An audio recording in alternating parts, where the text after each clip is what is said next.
Hey YouTube, this is React City. I'm Marcus. I'm Rose. I'm Nikki. And this is To Your Eternity. Wow. So, this is a show that won the poll. It was kind of the sleeper hit, I guess, because everyone was either arguing about Agami or Kill or Dr. Stone should be the winner. And then this won by 2 votes. So, yeah, your votes do matter. But, so, I've never seen this show. You've never seen this show.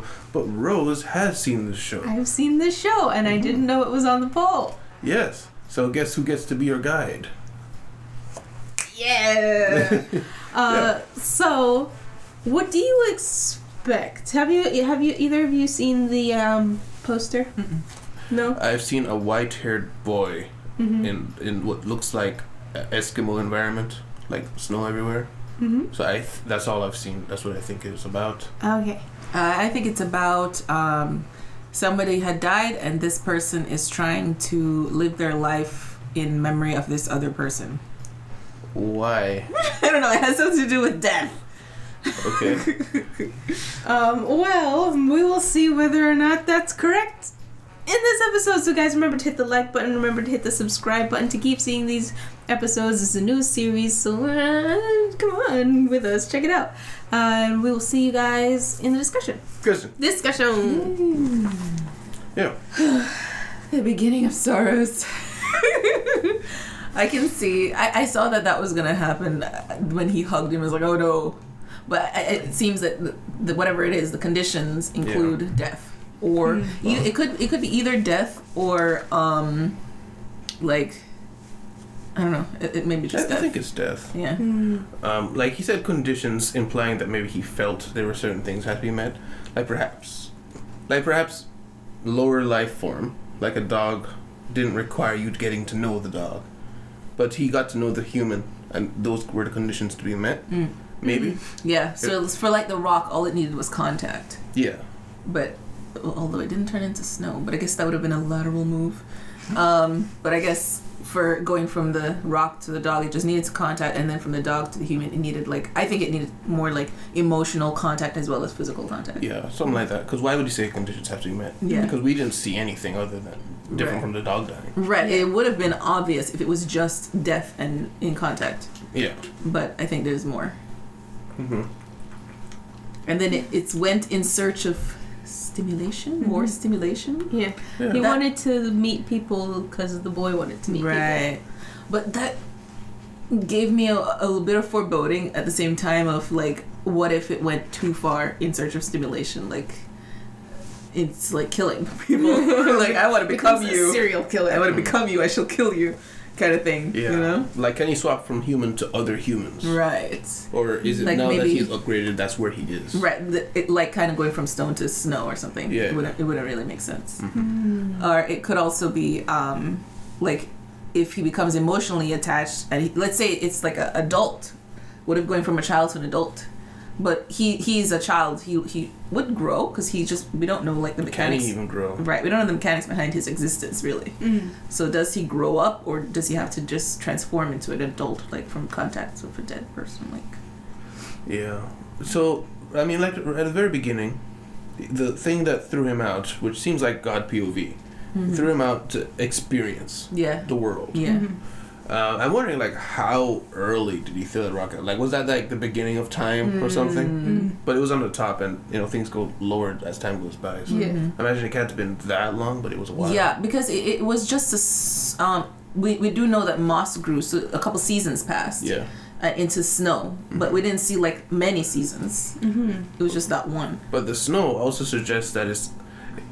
I'm almost wondering if this is like an apocalyptic event. Like, is it the Ice Age hitting? Right, like because it was mossy, warm enough for it to get mossy, and now it's apparently a perpetual snow. Right. Yeah. At least because he walked aimlessly, but how long did he walk to just end up there? You know. So it would make sense that maybe something happened to make a snowstorm. Maybe these people were trying to find paradise, but their whole world is in snow or something. And interestingly, like I had a couple of immediate theories when I heard that everyone left. I thought, like, maybe from the way they were talking about how it's great over there and stuff like that, it sounded like they're selling we're going to the afterlife story. Oh, really? Like they talk about this technology, the people are great, the food's great. Like, that's a lot to sell, like, where we're there already, stuff like that. But now from seeing how he was, I'm thinking that maybe they didn't know either, and they were just hopeful. just like that. And they were hoping that something was there. Yeah. And maybe things got dire here, and they couldn't support enough people. Mm-hmm. But also, I was thinking maybe tribe migration, and we do know from real world history that sometimes like they had to move. Sometimes they had to leave the elderly and really young behind because they wouldn't survive the journey. Mm-hmm. So maybe it could have been something like that. Mm. He had fond memories of all of them, but he was also a young child. He was young. Yeah, he said he used to eat vegetables. That was the other thing. Right. They said at some point I've eaten vegetables. I don't remember what it was like. So that also points to there being like a very dramatic shift in climate very quickly. Mm-hmm. What year do you think this is? Like, I don't feel like it's prehistoric. It can't. I don't know, because their subsistence living seems so primitive for it to be more in the future. Yeah. You know? And right. then the climate change that happens to cause this. Well, was it the Ice Age? But I don't think it could have been. It could be medieval era. Like, I want to say Eskimo or something, but I don't really see anything to suggest that.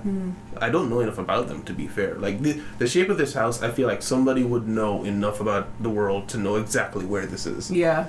But I don't.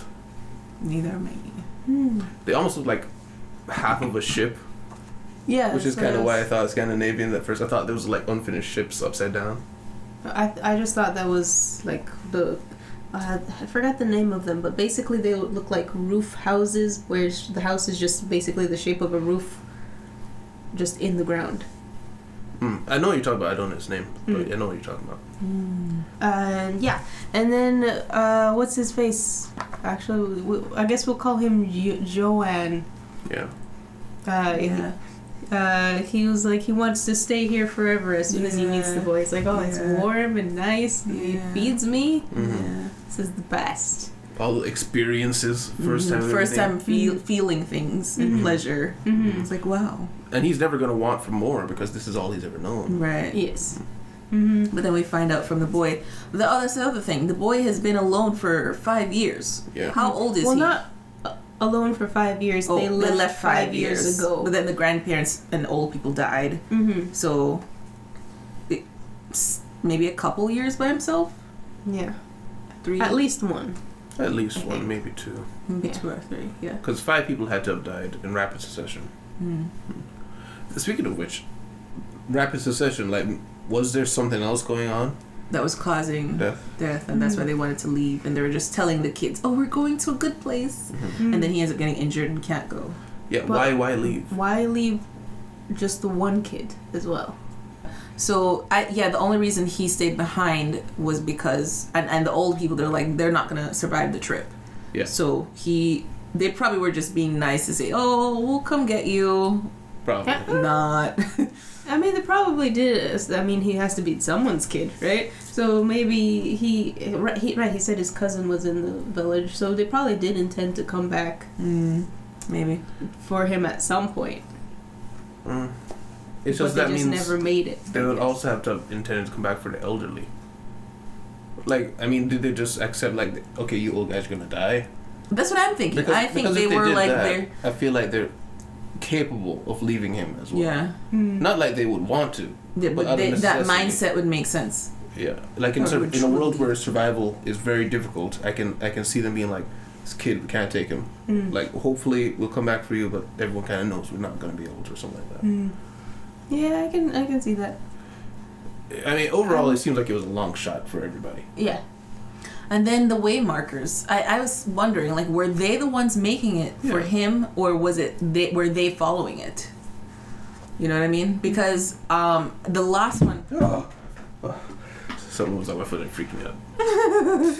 The last one, they put an X on it, and I was wondering, is it because they turned back? Like, whoever survived that massive, whatever happened, did they turn back and put the X, or did they at that point like decide no, that we're not following these arrows anymore after the accident? You know, it could have been somebody else who left the arrows for people, or they were the ones leaving the arrows for whoever would come behind, like for him, whose name we don't know. Yeah, you know, from looking at it, I was immediately thinking that they got attacked, and I think more so now that that's the case, because all the graves are there, so they all had to have died either in rapid succession again, or they decided to camp out in this one spot which doesn't sustain life, which doesn't make much sense. That doesn't make sense, especially because the wreck. Everything's wrecked. Yeah. And even Johan's place, the kid's place, is structurally sound enough for them to still be standing. So they knew how to build stuff that stood. Right. But that stuff was smashed. Yeah, and it was a wagon as well. A wagon, yeah. So, like, also, it could have been another group from that direction saw them, did that, and X'd out, like, do not come here, or something like that. That's possible. I don't know. I need to see more. Yes. Yeah. But if it is a post-apocalyptic world, this is just jumping off the theory on theory. If it is a not post-apocalyptic, the climate's destroying everything. It also makes sense if people who are in that direction don't want more humans. Yeah, because they're like Can't less sustain. Yeah. Yeah. Yep. Makes sense. And find a wreck, and then he's like, I want to go home. Yeah. Yeah. Unfortunately, and he made it home. Yeah. If it wasn't for that injury, falling through the water and getting a very bad cold. Yeah, if it wasn't for the falling through the water, he might have been able to keep going. Yeah. Because he was trying to be super positive anyway. He was like, well, there were people here. Yeah. So he would have had more motivation if he was physically capable. Well. Yeah. But everything was against him. Now that I think about it, the fact he made it that far and made it all the way back is also more indication that they got attacked. Like, all these adults couldn't have made it back. Yeah. And he was injured. Yeah. Yeah. That's true. But then again, he's got some crazy, like, his optimism is like sky high. Yeah, but that wound was definitely infected. He was getting sick. There's no way adults couldn't have made that journey as well. Yeah. Unless, like, just one of them. And he got dunked in the water, which absolutely probably gave him pneumonia of some kind. Yeah. But, yeah, so now, this Johan thing. Just call him Johan. So Johan, he takes the form of the kid, and he also takes his objective. Do you think that's something that's also a part of his programming, in that whatever it is this thing wanted to do, I do as well? Because he instinctually went back to the like he thought he was wandering aimlessly, but he apparently wasn't. Yeah. He knew it was in his consciousness where to go. Yeah. Which what killed the dog? Yeah, it was a stab wound. It was a stab wound? Yeah, it was not a bite. It was like a slice. Huh. I mean, did the kid say how long he'd been gone? Like you said, no, you're back. Yeah. Which means he's probably been gone for a couple days. Yeah, at least. He's like, I knew you'd come back. Yeah. And if the dog also left on its own volition, maybe something in this area is really bad, and he's like, we gotta get out of here, or something like that. But he didn't want him to leave. Earlier. Yeah. At first. Maybe dog instincts was like, yo, everybody's gonna die in the strip, don't go. Yeah. But then he left for some reason, don't know why. But yeah, the whole objective thing. So we don't know Johan's intrinsic what he wants to do. All he's doing is experiencing things. So I wonder if we're going to come to a point where he learns to have his own wants. Because as a human, he's not just going to have instincts. He's going to have his own ideas. Yeah, and new ideas will come out of himself, his own consciousness that is not inherited. Yeah. Yeah, just like where he inherited some sort of emotional or instinctual attachment to this boy to go back to him. He inherited that, but then he developed his own, like, no, I want to save you. Let's go. Yeah. And then closeness to him. So it's possible. And could he speak as a dog? Like, seriously, when he went see, he didn't react to the sound at all. No. I mean, with what he said, the word he used was like "hora." Yeah. You hear a dog go "hora." You don't really think that that's a word. You just be like, oh wow, that sounds a lot like what I said, but you probably didn't actually say it because you're a dog and I'm not going crazy. Okay. I mean, I guess it's just, I'm surprised that he's been talking to this dog this whole time, and then he's trying to say, why won't you speak back to me, like when he was at the graves? So why? Yeah, that's what I thought. But then he basically was like, oh, that's right, because I've been talking to myself the whole time. Yeah. So it didn't really go anywhere after that. I mean, he's human now, so. It's true. I wonder if he'll know how to talk immediately, because he didn't bark until like way along the way. Yeah. He's like, oh, bark. he can talk. Or learn Yeah. He just tries to speak doglish, dog English. Yeah, and then we see right at the end there, boy goes bye-bye. He wants to sit in his spot and not look. He wants to sit in his best spot before he goes. Puts on his gloves. That was very sad. Yeah, and then Joanne puts him back in the seat before he leaves. Yeah. And then we see he kind of reunites with his family in afterlife. Yeah. That was cool. A little disturbing. Yeah. Because it's not like they were saying hi or anything back. No, So they it were was just all like staring. And nobody had faces. I'm like, I'm glad that you don't seem to notice. Yeah. Yeah. Maybe he'll become faceless at some point. Sure. Maybe it's a process. We don't know. But basically, we can see the 2-year eternity. At least at this point, I'm guessing the 2-year eternity is all about him. Or maybe it'll become. Maybe it hasn't quite become that yet. Maybe kind of. That he's gonna go out and seek the life that this boy wanted, because that was what he wanted, and he became him. So it's like, I'm gonna seek what you wanted, and I'll remember you forever. And at what point is it that you stop fulfilling what this kid wanted and fulfill what you want? Yeah. I had one thing. I don't remember what it was about, but something about the reflection and what you said. Reflection. On the orb, it said it reflected everything that it saw. I don't remember what in conjunction you said that made me think of that as an explanation, but yeah, he's a reflection, I guess. Maybe that's why everything he touches. Well, in the beginning, everything he touches, he just became a reflection of it. Interesting. Yeah. Yeah. But maybe we'll see more of what reflection happens next episode. Guys, remember to hit the like button. Remember to hit the subscribe button. Also hit the like button for our tiers. And we'll see you guys in the next episode. Bye! Oh, bye. Special thanks to our patrons: Deli, Act Class, Yaman Jamal, Jesse Gallimore, Cade Macy, and Spanky Ham.